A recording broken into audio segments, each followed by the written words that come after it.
పార్టీకి వెళ్ళాలనుకున్నాడు ఆయన తెలుగుదేశంతో. ఆయన తీసుకొచ్చి టికెట్ జనసేన తరపున.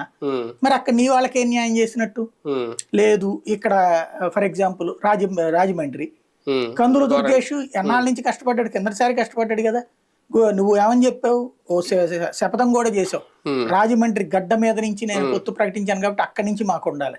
తిరగొస్తే రాజమండ్రి రూరల్, రాజమండ్రి అర్బన్ రెండు వాళ్ళే తీసుకున్నా, నీకేమీ ఇలా తీసుకెళ్లి నిడదవోలు అని చెప్పేటువంటి చోట అసలు జనసేనకు ఉన్నటువంటి ప్రాధాన్యత ఎంత అక్కడ, అక్కడికి తీసుకెళ్లి పంపించావు. నీ వాడికి అన్యాయం జరిగినట్టే కదా.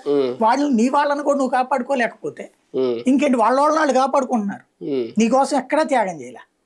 అట్లాగే గుంటూరు టు బలమైనటువంటి సెగ్మెంట్ కాపు సామాజిక ఎందుకు తీసుకోలేదు? పోనీ బోనబోయిన శ్రీనివాస్ యాదవ్ సత్తెనపల్లి ఇవ్వలా, సత్తెనపల్లి తీసుకెళ్లి తెలుగుదేశం తీసుకుంటానంటే ఊ అంటివి, గుంటూరు టు తీసుకెళ్లి తెలుగుదేశమే తీసేసుకుంది.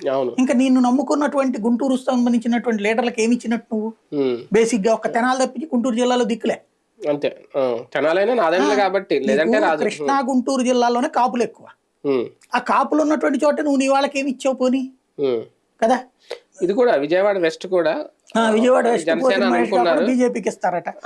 రాత్రి పగలు కష్టపడ్డటువంటి వాళ్ళందరూ పక్క వెళ్ళిపోయినట్టే కదా. బీజేపీలో చేరాలి. అది కాకుండా వాళ్ళు అట్ట చేర్చుకుని ఎవరు కూడా వీళ్ళకి మళ్ళీ ఎవరో ఈయనకి మళ్ళీ అదే కదా. ఇప్పుడు అదే తీసుకెళ్ళి జనసేనలో, కానీ బీజేపీలో అట్ట చేర్చేమనండి. అదే అంటున్నాను, చూద్దాం. ఇప్పుడు వంశీకృష్ణ యాదవ్ అంతే, అవును, అక్కడ పార్టీ నమ్ముకుని ఉన్న వాళ్ళకి ఇవ్వచ్చు కదా పోనీ.